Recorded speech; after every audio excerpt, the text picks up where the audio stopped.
Seorang ibu rumah tangga di Palembang harus diamankan oleh pihak kepolisian Ilir Timur 2 Palembang lantaran kedapatan saat mengambil barang di minimarket Jalan Dr. M. Isa tanpa membayar alias mengutil.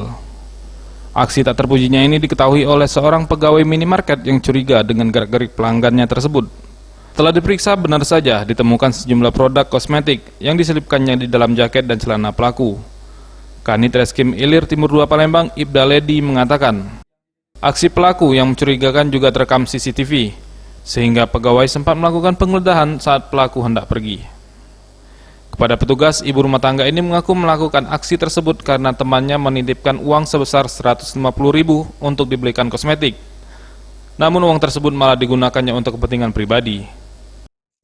Pelaku ini adalah sesaat setelah melaksanakan aksinya melakukan pemutilan di Indomaret di Jalan Misah, terutama dalam kamera sehingga diteraki oleh penjaga toko.